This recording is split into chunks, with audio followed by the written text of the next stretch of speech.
Her her Mahadev. Yes. Irfan, good morning, good day. Arun, good morning, good day. Darshan, good morning and good day. Good morning. And very nice walk. Come on.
आज सकाळी मी आणि दर्शन सकाळी चालायला सुरुवात उशिरा केली. 6 नंतर म्हणायला हरकत नाही, तर अदरवाईज आम्ही 5-5:30 ला 5:15 ला चालायला सुरुवात करतो. पण आता जरा उशिरा चालू केलेलं आहे, चालायला सुरुवात केली. याचं कारण एकच आहे की आता किलोमीटर कमी राहिलेले आहेत, जेमतेम 80 किलोमीटर म्हणायला हरकत नाही. तर आस्ते आस्ते आपण थोड्या ह्याच्यात जास्त त्रास द्यायचाच नाही, हो की नाही. एन्जॉय करायचा आता 4 दिवस, हो की नाही. कशाला ते शेवटचे दिवस असे माझ्या तब्येतीसाठी आणि सगळ्यांच्या मनस्थितीसाठी ते चांगले आहे, हो की नाही. 4 दिवस मस्तपैकी आनंद घ्यायचा आहे, आजूबाजूचा निसर्ग बघायचा आहे. खास कोकण, त्याची कौलारू घरं, ती अजून शेती, या बऱ्याच गोष्टी आणि निसर्ग सौंदर्य. म्हणजे काश्मीर नंतर कोकण यात वादच नाही, आणि तो आनंद मी घेत आहे, हो की नाही. बऱ्याच ठिकाणी ते तळे म्हणतात ना, कृत्रिम तळे पण तयार केले जात आहेत, ते मी बघतोय, हो की नाही. प्रयत्न सगळीकडे चांगले आहेत, हो की नाही. आता अजून रस्त्याची कामं आहेत, कारण त्याला वाहनं पण जोरात जातात ना, त्या झीज किती सोडणार, किती करा, ती रस्त्याची कामं निघणारच असं दिसतंय. कोकणमध्ये आल्यानंतर तर रस्त्याची कामं भरपूरच असते. असा एक दिवस नाही की रस्त्याचं काम नाही. जास्त करून फ्लायओव्हरचं हे असतं जास्त करून. या सगळ्यांनी आनंद घेत आहे. एनिवे आजचा दिवस छान आहे. पनवेल कडे वाटचाल चालू आहे. पनवेल नंतर डोंबिवली, डोंबिवलीकर माझी वाट बघताय. माझा स्कूबी मला वाट बघतोय. मला पण स्कूबीला लवकरात लवकर भेटण्याची इच्छा आहे, आणि बाकीचे तर आहेच, ओके ना. खुश आहे मी, आनंदी आहे, आणि माझी टीम पण माझ्या बरोबर चांगली साथ देत आहे. जय हिंद, जय महाराष्ट्र.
आयुष्यामध्ये काय काय इतिहास घडतो कधी नाही.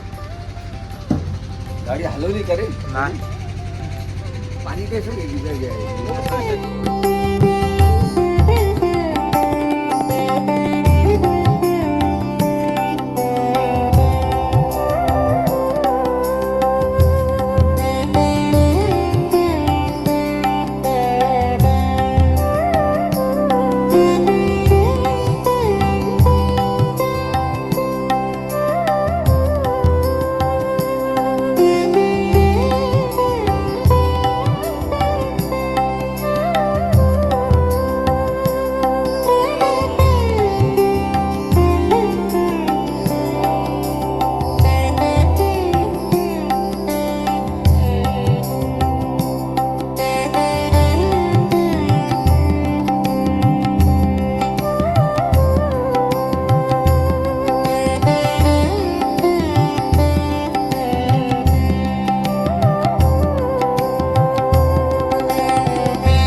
सकाळी सकाळी 5:15 6:15 चालायला सुरुवात केली.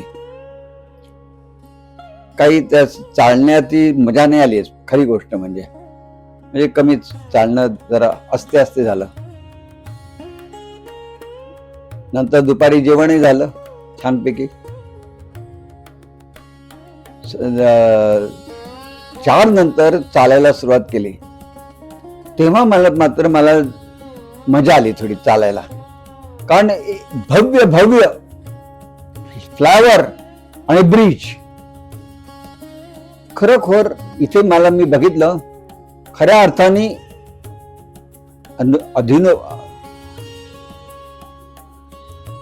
आपला भारत किती भव्य दिव्य असं प्रगती केलेली आहे हे लक्षात येतं.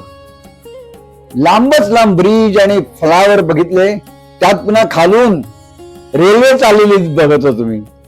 ते बघून तर मी काय कष्ट आणि काय वर्ष गेली असतील त्याच्यामध्ये, किती जणांनी काय मेहनत केला असेल आणि काय जणांची किती राज्यकर्त्यांची दूरदृष्टी असेल. या सगळ्या गोष्टी शिवाय श्रमिकांचे काम, या सगळ्या गोष्टी महत्वाच्या आहेत. फक्त आपलं चालताना नुसतं बघण्यात काही मजा नाही, पण त्यामागे काय कष्ट कसं काय झालं ह्याच उत्सुकता असायला पाहिजे. मला तर जाम उत्सुकता असते की ते सगळं ब्रिज आणि फ्लायओव्हर पूर्ण करून पुढे आलं ना, तेव्हा मला समाधान वाटलं. आणि आजचा मुक्काम बडखळ या ठिकाणी आहे. जेवणही झालेलं आहे मस्तपैकी, आणि आता निवांत झोपणार आणि पेन आणि पूर्ण करणार आणि पनवेलकडे वाटचाल करणार. सर्वांना शुभरात्री.